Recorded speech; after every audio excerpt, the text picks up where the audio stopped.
Hey friends, welcome back again.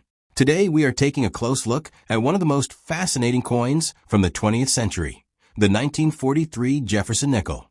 If you have ever found one of these in your change or an old coin jar, you might have noticed it feels and looks a little different. In this detailed guide, we will cover exactly why that is, its special wartime composition, how to identify it, and what it's worth in 2026. Let's start with the historical background. It is 1943, and America is fully engaged in World War II. The military needed massive amounts of nickel to produce armor plating, stainless steel, and other critical war materials. Nickel became a strategic metal, and the government did not want to waste it on everyday coins. So, in late 1942, Congress passed legislation that allowed the U.S. Mint to temporarily change the 5-cent piece's composition. This wartime version was produced from 1942 through 1945, and 1943 was one of the peak years. These coins are popularly known as war nickels or silver war nickels because they actually contain silver instead of nickel. Here is the exact composition that makes the 1943 nickel so unique. 56% copper, 35% silver, and 9% manganese. That is right, these nickels contain 0% nickel. Each coin still weighs the standard 5 grams, has a diameter of 21.2 millimeters, a plain edge, so they would work perfectly in vending machines and turnstiles across the country. The silver content is approximately 0.0563 ounces of pure silver per coin. It gives them a built-in melt value above face value.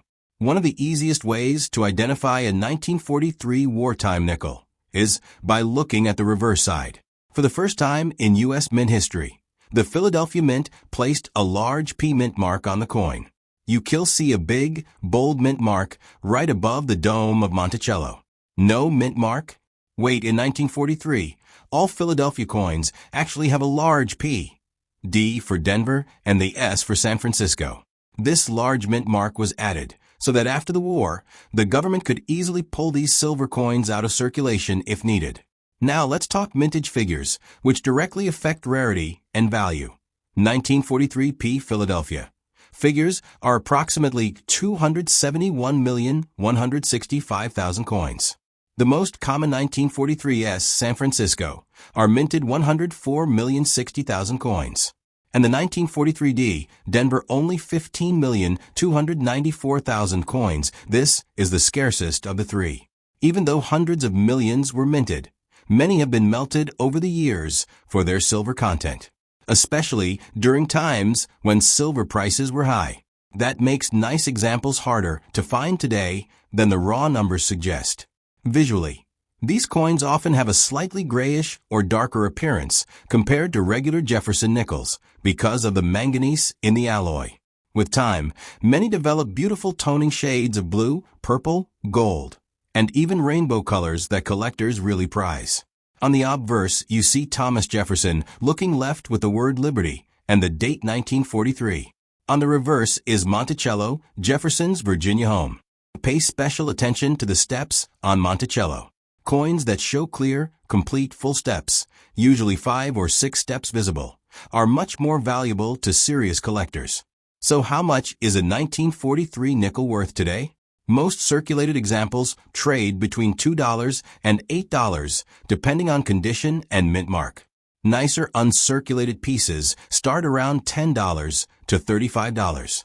High-grade examples in MS65 or better, especially with full steps, can sell from $50 up to several $100s.